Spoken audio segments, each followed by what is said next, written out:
Everyone calls Bali paradise, but after 2 months of staying there, I started to wonder, paradise for who? Is it the OnlyFans models, the wannabe influencers, or the Russian businessman? Maybe it's one of the other many stereotypes that are attracted to Bali. So yeah, the short answer is yes. I feel Bali is ruined, but I want to show you why, because this story isn't a simple story. It's a journey that starts with excitement and ends with a little bit heavier situation. The feeling the paradise might be getting buried alive. Bali doesn't need fewer tourists, although it gets a lot. It needs better ones, a better caliber. People who come to understand and not just consume. Because underneath the chaos, the soul of the island is still there, beating quietly, waiting to be respected again. The airport felt fine, clean, bright, full of energy, and loads of cool statues. And then the door slid open and the heat slammed into me like opening an oven. For a second, that felt great. Like, I'm finally here, I've made it. And 10 minutes later, dragging 2 bags through broken pavement, dodging potholes and scooters, it already felt so different from home. Horns screamed from every direction. People rode scooters on the pavement. I was sweating through my t-shirt, trying not to fall into the drain. And that's when our first taxi driver ran up to us smiling, "Taxi, taxi, where you go, boss?" I told him. He taps away on his phone and said a number that was about 4 times what I'd seen already on Grab. We laughed politely, waved and just walked off. Welcome to Bali. Inside the car, we'd finally booked through the Grab app. We crawled through traffic that didn't move for about 20 minutes. I'd never seen roads like this. Lines just meant nothing. Helmets were optional. Horns were used like punctuation, and everywhere was just foreigners. Kuta looked like an Australian suburb just dropped into the tropics. Bars were blasting classical rock, sports on every TV, and shops selling surf gear and trinkets. Everywhere I turned was English, German, Dutch, Australian, many different accents. I remember thinking, where are all the Bali people? Where are the Balinese? Later, I found out most commute in every day from villages miles away, and their town stopped being theirs a long time ago. I'd seen Kuta Beach on Instagram. Golden sand, clear waves, beautiful sunsets. So of course, I went straight there. But what I found was filth, plastic bottles, food wrappers, flip-flops, cigarette butts, just to name a few. And a rainbow sheen of oil floating on the surf. Every new wave dragged out even a load of rubbish, only to dump in even more. And it smelled like old petrol and fried chicken, which I actually don't mind. But that's when I realized those perfect pictures were taken from the right angle at the right time, and they were cropped perfectly. We moved south to Uluwatu because everyone said that's the real Bali, quiet, spiritual. Instead, I stepped into what could have been a seaside town in England. There was cafes selling £10 smoothie bowls, tattoo studios are everywhere, rental bikes are everywhere, and there's every accent imaginable except for Balinese. That's when I thought, for the first time, it feels like Benidorm, but on the other side of the world. And for me, it's true. It's an Australian Benidorm. Different setting, same setup, cheap booze, imported culture, crazy crowd. One afternoon, I walked down to a beach where there was a group of Australians collecting litter.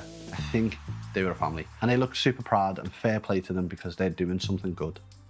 They told me that they lived in Bali for about 4 months of a year, and they threw away so much rubbish that they try and make up for it by clearing up. Now, they meant well, but that hit me completely wrong. They fly here, rent a villa, use single-use plastic every day, and then spend a couple hours on Sunday morning picking it up. Now, that's not sustainability. That's called guilt management. And look, it's not just the visitors. The system itself is cracking. Bali now gets more than 60,000 new tourists every single day. The island's roads, drains, waste systems, they're not built for that. Flooding is worse every year because rubbish clogs the rivers. Locals also talk about the wells drying up because the hotels are diverting the water, and the government is trying to do something by bans on new clubs, tearing down of illegal beach bars, but every time they close one, 3 more will open. And you can feel this imbalance everywhere you go. Locals smiling through the frustration because tourism pays the bills, but it's also slowly taking away their island from themselves. By week 3, the novelty had vanished. We'd eaten everywhere, from smoky warungs at the side of the road, which are some of the best places to eat in the world, to high-end restaurants with Western chefs, nightclubs, bars, vegan cafes. We wanted to see it all and try it all. It was the first place we landed in Asia, or Southeast Asia. And the pattern was obvious. The closer something looked to the west, the higher the price, the lower the soul. And Canggu summed this up perfectly for me. People doing work on their laptops in the cafes while there's locals outside sweeping the streets in 40-degree heat. Influencers dancing in front of temples for clips.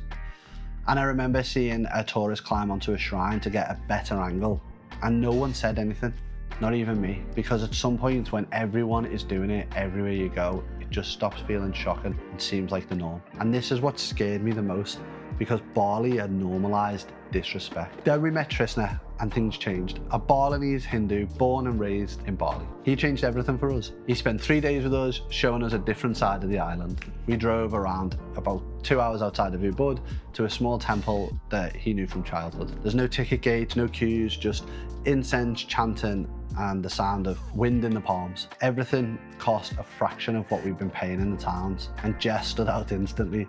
So local girls were running over, giggling, offering flowers and asking for selfies. Their joy was just pure, and Trisna beamed like a proud teacher. Jess was also very buzzing. And that's when I thought, this is it. This is what Bali's meant to be, and this is the Bali everyone seems to fall in love with. But it's definitely buried under all the noise. He told us about the day of silence. Once a year they switch everything off in Bali. Lights, engines, even the airport closes down. No one leaves their home. It's a day for reflection. And can you imagine doing that in London or Sydney, shutting the whole place down? That's how deep the culture runs, and it's how invisible it's become underneath the chaos. We drove back to town with Trisna, and he said to us about tourists. He said, tourists love Bali, but they don't love Balinese life. This really did hit me hard, because he's right. Most people come chasing a version of paradise that they've seen on their phone, on Instagram, on TikTok, even here on YouTube, and they leave without ever seeing the real thing. Really bothers me. By the end of the second month, I was exhausted. Every time I tried to see something new, I just hit a swamp of crowds, traffic, or crazy prices. And a coconut was cheaper in London than Canggu, which is just pathetic. Local rent had tripled in the last 2 years, people told me, which again is wild. And I realized Bali wasn't broken by locals or even tourism itself. It's broken by too much of everything else. Too many cafes, too many villas, too many expectations. That's when we decided we would leave the mainland for a week to just breathe and get reconnected, to see if Bali really did exist somewhere outside of Bali. And that's where we left. The escape to Nusa begins. And the moment I finally understood what the island is really trying to teach us. The further the boat pulled away from the mainland, the quieter it got. And not only did it get quieter, but calmer. Engines humming, salt spray just blasting me in the face, literally blasting me. And for the first time in weeks, no horns, no smoke, no rush. I didn't realize how tense we'd been until that moment. After a month of constant noise and overstimulation, and suddenly just sea air and relaxing times. I remember turning to Jess and saying, I think we need to just chill for a bit. When that island came into view, it looked like Bali, but from another timeline or lifetime. Wooden boats were lining the beach. There was kids helping their dads push them out for fishing. And there's no cranes, no construction noise. The port was chaotic, but in a charming way. Plastic chairs, barefoot kids, one guy shouting random names. We jumped on an old scooter that sounded like it was going to explode. We rode across cracked tarmac through tiny villages and every second house selling petrol in little old vodka bottles. And that night it got pitch black. No street lights, just stars, millions of them. One night we nearly drove off an edge of like a collapsed road. There was a 3-meter gap just completely missing from the ground. And in the day, locals cruised around it like it was nothing up the hills and everything. One hand on the handlebars, holding groceries with the other hand. And that's how you know that they've adapted to this imperfection. They don't fight it, they just go with it to flow. They just go with the flow. We stayed in a small wooden cabin run by a lovely couple who were just so happy to have visitors. And every morning the man left a little offering at the tiny shrine by our door. They'd always smile and ask did we sleep well and did we want anything in the morning. I hadn't answered yes to that in weeks, but I was definitely sleeping well now. The days had slowed down instantly.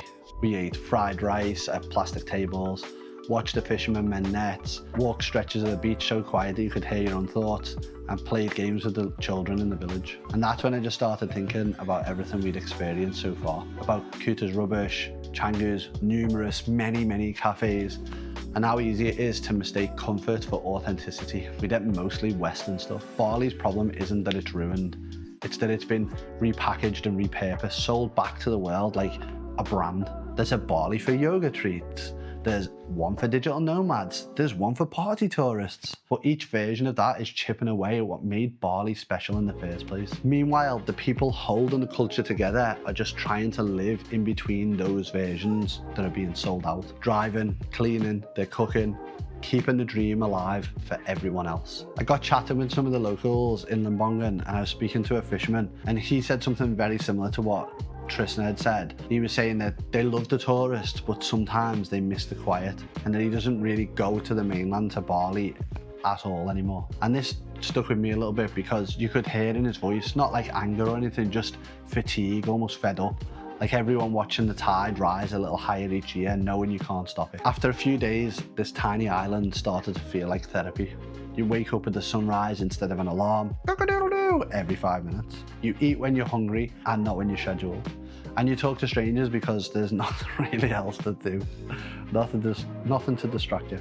And somewhere in that silence, I realized why Bali hit me so hard. It wasn't the crowds or the trash, it was the contrast. In Southeast Asia, you really see the extremes. You'll see chaos beside calm, wealth beside struggle, and Bali highlights this and shows it more than anywhere else in the world. One side of the island screams for attention, and the other side whispers wisdom if you slow down enough to hear it. The worst destination isn't about dirt or traffic, it's about losing balance. When a place forgets what made it sacred and the rest of us forget to care. That imbalance mirrors us. We're always chasing somewhere better, and in the process we're ruining what made that last place good. When we finally boarded the boat back, I felt this weird mix of sadness but gratitude. I was sad because I knew we were returning to the noise, but I was grateful because I'd seen what still exists underneath it, what wasn't ruined yet. And as the mainland came back into view, I thought of Trishan's words again. Tourists love Bali, but they don't love Balinese life. He's right, and yet they could if they slowed down, if they spent a day outside of the tourist map, if they just slowed down and listened. But Bali doesn't need fewer tourists, like I said earlier, it needs better ones. People who just come to understand and not consume. Because really and truly, underneath that chaos, the soul of the island is still there.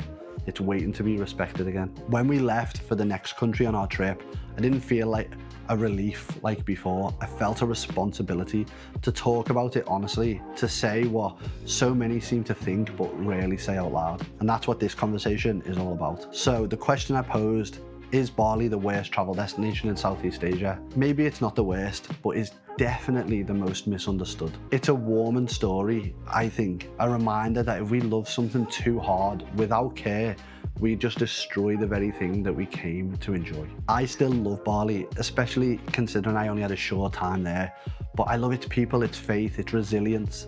What I hate is what's happening to it.